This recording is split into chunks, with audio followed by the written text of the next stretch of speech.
অনুষ্ঠান করা, আমার এর বাইরে কোনো কথা হয়নি। আমার মনে হয় পশ্চিমবাংলার মানুষরা এইটুকু বিশ্বাস করুক, আমার সঙ্গে কারোর কোনো রাজনৈতিক কথা আলোচনা সেদিনও হয়নি, আজও হয়নি।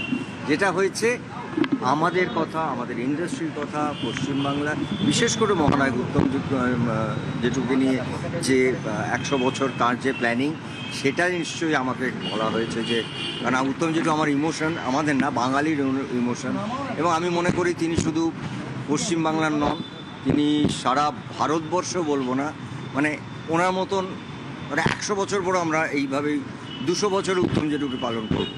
এই সমস্ত আলোচনা হয়েছে। যারা যেটা বলছেন আমি হোয়াটসঅ্যাপে দেখছি, তারা বিশ্বাস করুন, তিনি মাননীয় মুখ্যমন্ত্রী, আমাদের অনেক কথা থাকে, আমাদের অনেক প্রয়োজন থাকে, আমাদের নিজস্ব সুবিধে অসুবিধে থাকে, সেই কথাগুলো বলার জন্য আসে।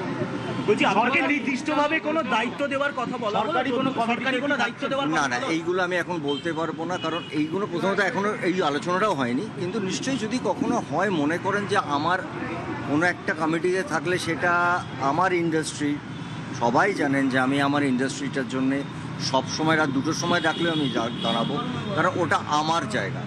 তো সেরমভাবে যদি কখনো মনে হয় ডাকেন, আমার যদি কোনো একটুখানি পরামর্শ আমার ইন্ডাস্ট্রিটাকে ভালো করে আরও বেটার হয়, কেন আসবো না? এটা তো আমার জায়গা। আমার ফেস্টিভ্যাল নিয়ে কোনো কথা হলো?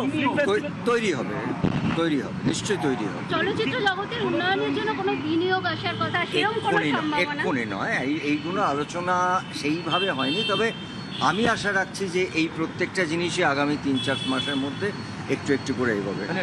কিন্তু আলোচনা যাই হয়েছে, সেটা সিনেমা বেশি আলোচনা। মহানায়ক উত্তম কুমার, তার 24শে জুলাই আমরা সবাই জানি মৃত্যুদিন, এবং 3rd সেপ্টেম্বর এই বছরটা আমাদের জন্য আরও বড়।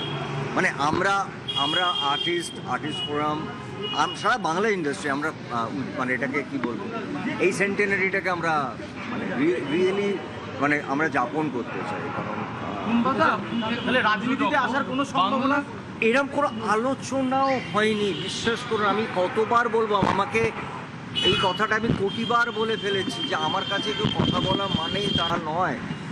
আপনারা কেন বোঝেন না যে আমি আগেও বারবার বলেছি যে আমায় যদি কোনো দিনই আমি ভাবি রাজনীতিতে আসবো, সব থেকে আগে আপনাদের ডেকে বলবো যে আমি রাজনীতিতে আসছি। কিন্তু কোনো মানুষের সঙ্গে সম্পর্ক তো রাখতে হবে।